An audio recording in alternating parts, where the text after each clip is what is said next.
안녕하세요. 해티브입니다. 오늘도 열심히 설명해 보겠습니다. 오늘은 제가 예전에 루비 설치하는 거를 보여드렸는데요. 그 루비 설치를 하고 몇 가지는 제가 예제를 통해서 그 인테리어 모델링 할 때 설명을 드렸었어요. 뭐 걸레바지 만들 때 쓴 거 또는 손잡이를 문의 앞 뒤로 대칭해서 복사하는 거 요런 거랑 그 다음에 라운드 코너 이런 것까지는 제가 설명을 드렸는데 그 외에 설치는 하고 따로 설명을 드리지 못한 루비들이 있어서 오늘은 그 루비들 조금 소소한 내용들이지만 여러분들이 알고 계시면 모델링 하는 데 있어서 굉장히 편리한 그런 기능들을 제가 따로 설명을 드리려고 합니다. 그래서 보시고 여러분들한테 뭐 필요한 그런 루비들이 분명히 있을 거예요. 그래서 보시고 나서 한번 연습을 꼭 하셔가지고 앞으로 자주 쓰여지는 그런 루비가 되길 바라겠습니다. 일단은 JHS 파워바라고 되어 있는 그 툴바에서 요런 것들이 있어요. 그 센터 축을 기준으로 가운데 중심을 맞춰주는 기능들이 있거든요. 빨간색 아이콘은 레드축. 그러니까 우리가 지금 보고 있는 방향에서 모델링을 볼 때 이렇게 그린축이 가고 블루축은 위로 올라가잖아요. 그러니까 레드축을 기준으로 했을 때는 대부분 우리가 바라보는 지금 현재 방향에서는 좌측과 우측에 있는 모델링을 가운데 센터 맞춰주는 거고요.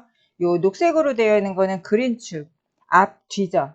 그래서 앞쪽에 있는 것과 뒤쪽에 있는 모델링의 센터, 가운데를 맞춰주고 블루 방향은 말 그대로 높이, 밑에서 위쪽에 있는 모델링의 위치 중에 가운데 중심을 맞춰주는 기능입니다. 예를 들어서 지금 소파와 테이블이 있어요. 이 두 개 중에서 제가 가운데다가 딱 중심을 맞춰서 가구 배치를 하고 싶은 거예요. 그러니까 사실 뭐 이런 경우는 꼭 정가운데를 맞출 필요는 없지만 그래도 우리가 가끔 무언가를 모델링들끼리 정렬을 하고 싶을 때가 생길 겁니다. 그럴 때 아주 편리하고요. 일단은 위에서 한번 아래로 시점을 바꿔주고 그 다음에 투시도 꺼보도록 하겠습니다.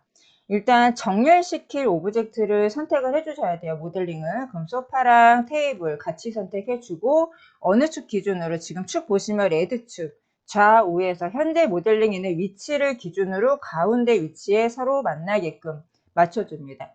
자, 이거 한번 눌러볼게요. 센터 온 레드 이런 식으로. 그럼 소파만 다시 선택해서 무브 뒤쪽으로 보내면 여러분들이 원하는 위치에 배치를 할 수 있고요.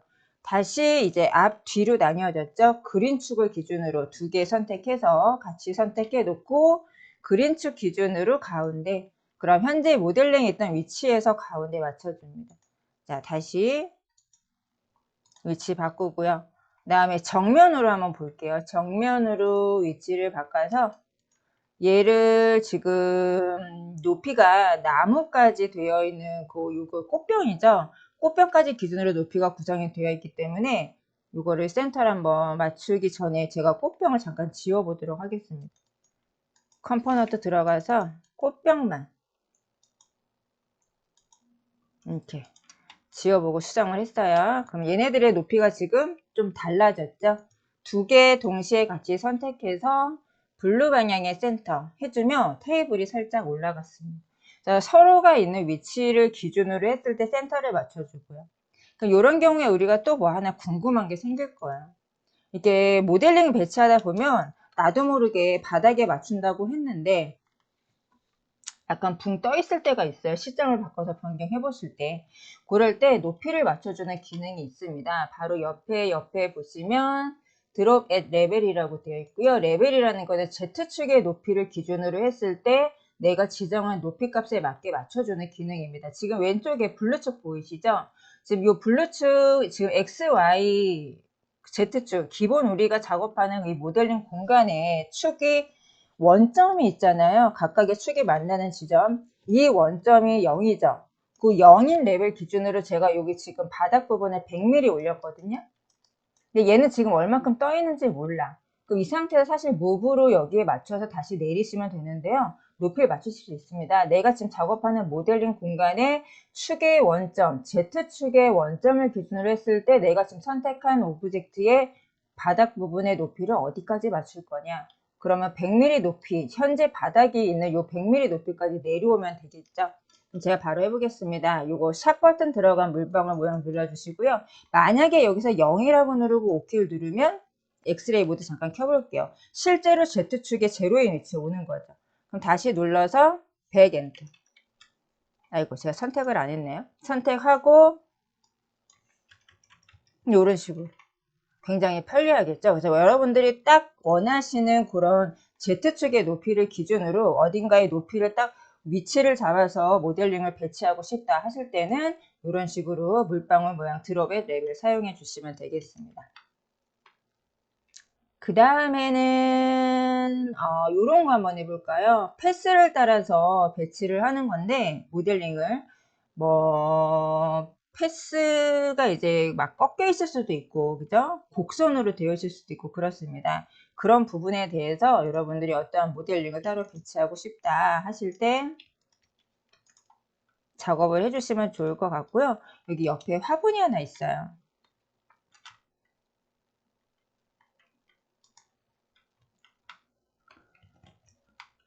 화분이 있는데 제가 여기다가 아크를 하나 그려보겠습니다. 패스가 되는 객체 아크. 일단 아크의 사이드 겟을 조금 올려볼게요. 지금 12라고 되어 있죠. 기본값이 50 엔터 눌러서 첫 번째 점, 끝점 뭐 이런 식으로. 그 다음 얘는 얘 자체가 일로 가진 않고요. 원본은 그 자리에 있습니다. 원본은 그 자리에 있고 그 다음에 이 패스 부분에 내가 선택한 오브젝트가 배치가 됩니다. 지정한 간격에 의해서. 먼저 사용하는 순서는 패스 먼저 선택하시고요. 그 다음에 여기 아이콘 카피 얼롱 패스 보시면은 컴포넌트를 패스에다가 복사할 수 있는 내가 지정한 패스에 패스 먼저 선택해 놓고 아이콘 누르시고 그 다음에 그 패스에 배치하고자 하는 컴포넌트 객체를 선택해 주시면 이런 식으로 배치가 됩니다. 그리고 나서 입력창을 잠깐 보셔야 돼요. 입력창을 보시면 지금 보이시나 모르겠습니다. 2000이라고 나오거든요. 이 2000이라고 나와 있는 값을 여러분들이 조절하면 돼요. 제가 500 엔터 눌러보면 이런 식으로. 근데 이상하죠? 오브젝트가 뭔가 패스 위에 딱 따라가는 게 아니라 패스에서부터 약간 거리를 두고 배치가 되는 걸 알 수가 있습니다. 요거는 왜 그러냐면요. 설명드릴게요. 이 모델링 배치하고자 하는 컴포넌트의 축을 기준으로 따라갑니다. 이 축이 패스를 따라가기 때문에 패스에서부터 계속 화분이 어느 정도 거리를 두고 돌아갔던 거죠. 그러면 원본 자체 모델링의 패스를 축을 수정하셔야 돼요. 체인지 엑시스 눌러서 여기에 있는 거를 엑스레이 스타일 켜놓고 가장자리 끝점에 잠깐 마우스 댔다가 저기 센터점 잡히네요.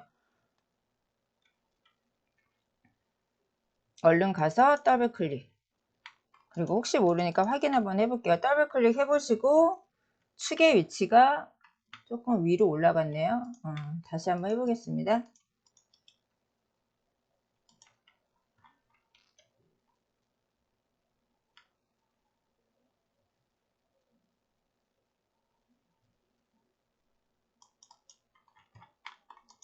센터에 맞춘다고 맞췄는데 지금 네 이렇게 맞춰졌어요.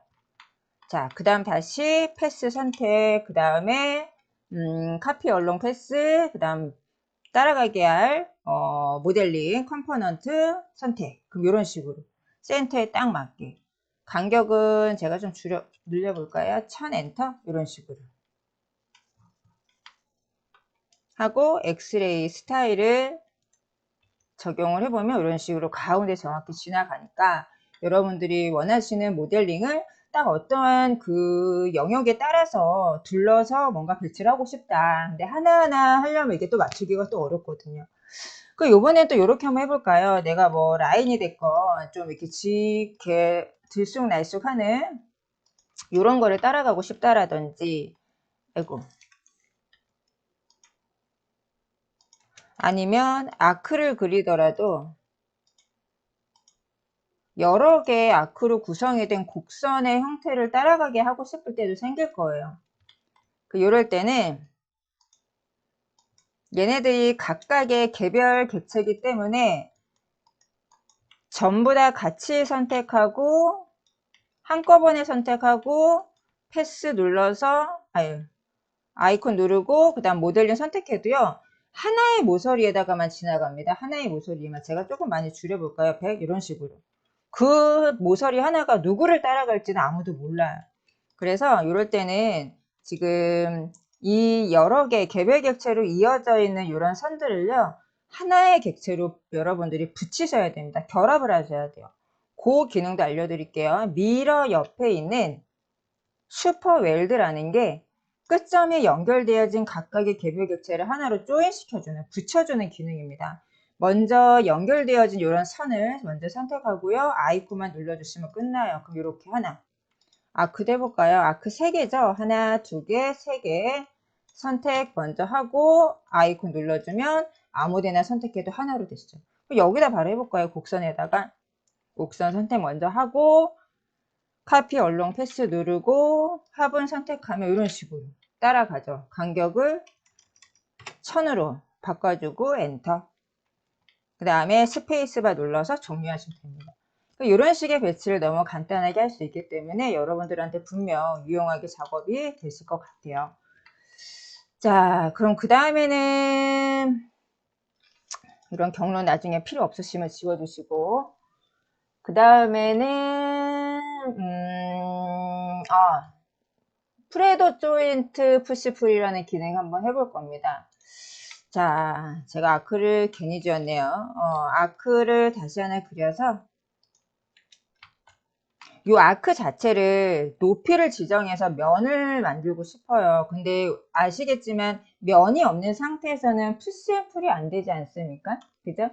그런데 요 면이 없는 그냥 열려있는 오픈되어 있는 선들 있죠. 아크라든지 라인이라든지. 사실 라인 같은 경우는 우리가 높이 값을 따로 이렇게 주고 폐쇄된 영역을 만들면 면이 자동으로 만들어지긴 하는데 아크 같은 경우는 조금 이제 복잡해지죠. 카피도 해야 되고 라인도 연결해 줘야 되고. 그래서 일단 요거 조인트 푸시풀 하기 전에 이 열려있는 면은 없지만 열려있는 그 선의 형태의 오브젝트에 면 처리를 해주는 거를 알려드리겠습니다. 선택 먼저 하고요. 요 깃발 모양의 익스트루드 라인이라는 거 JHS 파워바에 있는 요거 선택해요. 그 다음에 요 아크에다가 어디든 상관없습니다. 중간점 끝점 상관없고 편하신데 클릭하시고요. Z방향으로 높이를 결정하시면 돼요. 블루 방향으로 원하는 높이가 될 때까지 마우스를 클릭하시거나 또는 입력창에 길이값 써주시면 됩니다. 2300 한번 눌러볼게요. 이런 식으로 2300 하고 엔터 눌러주세요. 그럼 면 처리가 되죠. 이렇게 아주 간단하게. 그럼 아까 곡선 같은 경우도 웰드 먼저 하고 그 다음에 요거 해주시면은 곡선의 얇은 면 자체 두께가 없는 그런 면을 여러분들이 생성하실 수가 있고요. 그 다음에 조인트 푸시풀에서는 가장 많이 사용하는 게 이 툴바 이름과 똑같은 조인트 푸시풀과 노멀 푸시풀 가장 많이 사용합니다. 조인트 푸시풀 같은 경우는 곡면 있죠? 곡면에 대한 푸시 앤 풀을 할 수가 있어요. 실제로 우리 곡면, 원기둥이나 이런 곡면 같은 경우 서클 그려서 푸시 주고 이런 곡면 같은 경우에는 푸시 못하지 않나요? 그죠? 이런 게 이제 업그레이드 돼가지고 루비가 만들어진 거죠. 불편하니까 기본 툴로는. 그래서 조인트 푸시풀 이용해서 이런 입력창이 나오거든요. 이 피니싱이 중요합니다. 피니싱이 이 두 가지인데요. 얘는 현재 선택한 면 자체를 움직이겠다. 근데 얘는 지금 면이 하나니까 얘 자체가 움직이면 두께는 생성이 안 되는 거예요. 그러면 옆에 있는 걸로 바꿔주셔야 되는데 요거를 누르셔도 되고 마우스를 지금 저처럼 클릭하셔도 되고 컨트롤 키 한번 눌러주시면 바뀝니다. 저렇게 보이시나요? 그래서 지금 나는 현재 면은 그대로 두고 따로 두께를 주겠습니다. 클릭하고 똑같아요. 푸시풀이랑 원하는 방향으로 당겨 주면서 원하는 두께 값을 뭐 100 엔터 이런 식으로 써주시면 됩니다. 그럼 여기서도 마찬가지예요. 지금 제 마우스 포인터에 플러스 마크 들어가 있고 피니싱은 현재 면을 그대로 두고 또 돌출을 하겠다는 얘기인데 이미 두께를 생성했잖아요. 그럼 이 상태에서 뭐 푸시앤풀해서 알겠지만 더블 클릭을 하시면 또 100mm만큼 먼저 있던 면에서부터 추가 돌출된 겁니다. 나는 만약에 그게 싫어 하시는 분들은 현재 면 자체를 당기겠습니다. 왼쪽 거 또는 컨트롤 키 한번 눌러서 지금 현재 마우스 포인터 위치에 플러스 마크가 없을 때 이렇게 당겨주시면서 원하는 값 50 엔터 뭐 이런 식으로, 또는 당겨주면서 100 엔터 이런 식으로 조절을 해주시면 되는 거예요. 어렵지 않죠? 원기둥에도 해볼까요? 더블 클릭. 그럼 어떻게 됐어요? 마지막에 사용한 값이 그대로 100mm. 컨트롤 키 한번 눌러주면 플러스 마크 있을 때 그죠? 추가 돌출되는 겁니다. 이런 식으로 해서 곡면도 여러분들이 쉽게 작업을 해주실 수가 있습니다. 이제는 푸시앰플 이용해서. 그 다음에 여기에서 아까 노멀 푸시풀 말씀드렸죠? 노멀 푸시풀은 여러 개의 면을 동시에 푸시앰플 할 수 있습니다. 제가 사각형을 이런 식으로 하나 그려볼 건데요. 뭐 2000에 500 이렇게 해보고요. 높이는 1500 이런 식으로 해보겠습니다. 너무 높나요? 자, 그 다음에 F 가구 하나 그려볼게요. 20. 다음 밑에는 모서리는 올려서 30 올려서 50으로 하고 푸시앤풀로 넣기 전에 이 부분을 칸막이 나눌게요. 예전에 이런 건 제가 책등 만드는 거 보여드렸는데 모서리 라인 선택하고 마우스 오른쪽 버튼 디바이드 눌러서 여러 개의 칸으로 디바이드 분할시켜주고 9개. 네, 좋습니다. 그 다음에 모서리 하나 선택해서 무브 컨트롤 키 눌러서 카피. 이렇게 오다 보면 엔드 포인트가 잡혀요. 아까 끊어준 그 모서리의 엔드 포인트겠죠? 10mm 복사, 20mm 복사. 이레이즈로 지워주고 요것만 다시 복사. 가운데 점 잡아서 오다 보면 아까 디바이드로 끊긴 부분에 대한 엔드 포인트가 이렇게 잡힐 겁니다. 클릭하고 별표 8개.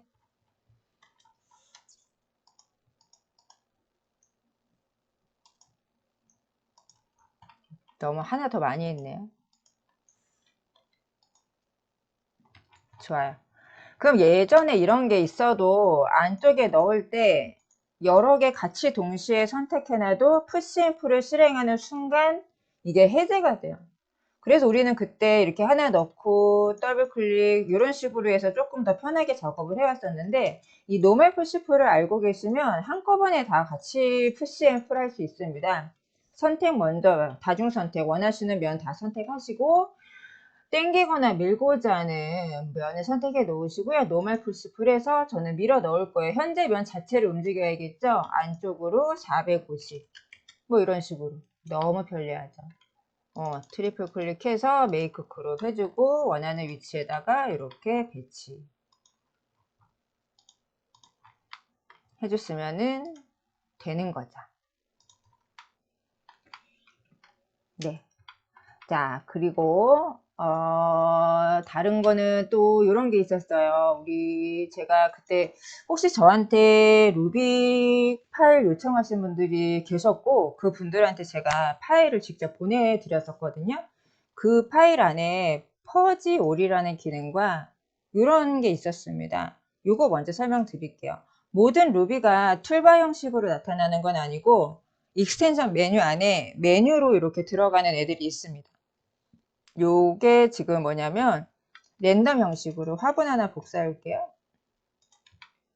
옆에다가 복사 4개 만들었습니다.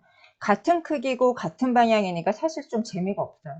여러 개의 똑같은 물체를 뭔가 배치를 하지만 크기와 그런 방향을 조금 다양하게 배치를 해야 될 때가 생깁니다. 그러니까 조금 우리 주변에서 쉽게 얘기하자면 만약에 내가 도로 계획을 하거나 아파트 조경을 계획을 하는데 거기에 나무들이 막 심어지잖아요. 근데 대부분 나무의 그 수종이 똑같단 말이에요. 배치가 되는 게 전부는 아니더라도 동일한 나무들이 많습니다. 그런 애들도 사실 빛의 방향이라든지 얼만큼 원래 그 생기는 그 크기들이 조금 다르잖아요. 그런 거를 표현하고 싶을 때는 복사를 일단 해 놓으시고요. 다양하게 랜덤 형식으로 크기와 그 다음에 방향을 조절할 수 있는 로테이트, 회전할 수 있는 그런 기능이 있습니다. 우리가 이걸 하나하나 스케일 툴과 로테이트 툴로 조절하려면 시간도 오래 걸리고 은근히 도 자연스럽지가 않거든요.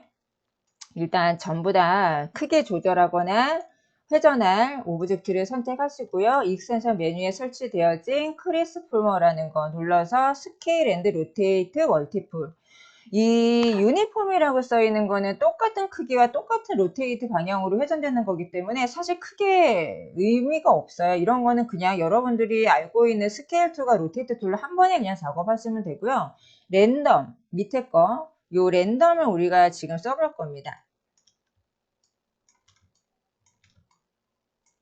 눌러볼게요. 그러면 축을 기준으로 이 컴포넌트나 그룹의 축을 기준으로 돌아간다는 얘기고, 그 다음에 크기는 0.5 스케일에서 1.5 스케일이 기본값이네요.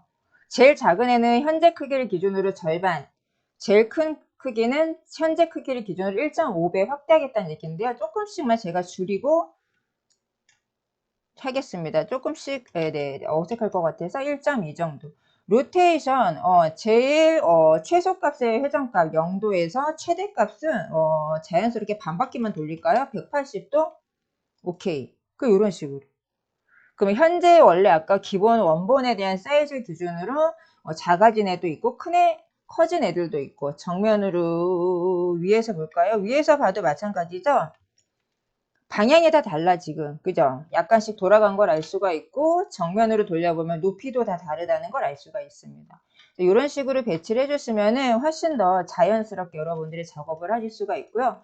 그리고 작업하다 보면 필요가 없어서 배치는 했지만 막상 별론데 해가지고 지우시는 컴포넌트들 상당히 많으시죠? 그러다 보면 내가 지우기는 했지만 컴포넌트 트레이에서 인 모델 버튼 눌러서 들어가 보시면 내가 지금 사용하지 않는 것들도 이렇게 나타나 있는 게 있습니다. 쭉 내려볼까요? 그럼 아까 제가 꽃병도 지웠잖아요. 근데 꽃병에 대한 내용도 그대로 남아 있고요. 근데 이게 이제 굉장히 많은 모델링을 가져다 쓰실 경우에는 여기에 내용이 굉장히 많아집니다. 리스트에. 근데 그 리스트들이 많아지면은 내가 진짜 찾고자 하는 애들을 찾기가 조금 불편해지죠. 시간이 걸리니까. 그리고 컴포넌트에는 자동으로 재질이 많이 들어가 있잖아요. 그럼 마찬가지로 재질 트레이에서도 인 모델 눌러보시면 지금 사용하고 있지 않은 컴포넌트에 적용되었던 이런 이게 이파리죠. 화분에 적용된 것 같은데 그런 재질들도 같이 계속 리스트에 남아 있으니까 내가 뭔가를 다시 찾아서 뭐 예를 들어서 여러분들 VLA를 한다라든지 그럴 때 재질 작업할 때 찾기가 조금 불편해져요. 이런 경우 우리는 각각의 트레이마다 이 디테일 버튼 누르시면 옆에 퍼지언 유즈드라는 기능이 있어서 한 번씩 사용을 해보시라고 제가 예전에 설명드렸던 것 같은데 이거를 하나씩 계속 우리가 하기가 또 시간이 많이 걸리지 않습니까? 신경도 써야 되고 그래서 이럴 때 사용하지 않는 요소들, 구성 요소들 있죠? 컴포넌트라든지 태그라든지 그 다음에 재질 이런 것들을 한 번에 정리를 해줍니다. 얘가 알아서 사용하지 않는 것들, 모델링 공간에 지금 배치가 되어 있지 않은 애들을 얘기하는 거죠. 퍼지 올 누르고요. 모두 다 나는 사용하지 않는 것들 각각의 요소별로 항목별로 나와 있습니다. 그런 애들을 나는 다 지우겠습니다. 사용하지 않는 것들을 yes, 아니 나는 태그만큼은 지우고 싶지 않아. 그러면 no 하시면 됩니다. 자, 어쨌든 저는 다 지울 거예요. 사용 안 하는 거는 필요가 없어서 OK 누르면 시간이 조금 지난 후에 이런 메시지가 뜹니다. 결과예요. 컴포넌트는 35개 중에 21개가 지워질 거고 태그는 지워지는 게 없대요. 머티리얼 같은 경우는 24개 중에 11개가 지워질 거다라는 걸 알려주는 겁니다. OK 눌러보겠습니다. 그리고 다시 머티리얼 트레이 가보면 아까 나뭇잎 같은 거 없어졌죠? 컴포넌트도 볼까요? 어때요? 딱 지금 내가 쓰고 있는 것만 있죠? 나무 없어요. 아까 꽃병에 있던 이파리 없어졌어요. 그래서 훨씬 더 리스트를 간소화하게 정리를 해주니까 여러분들 작업하는 데 있어서 조금 더 수월해지지 않을까 생각합니다.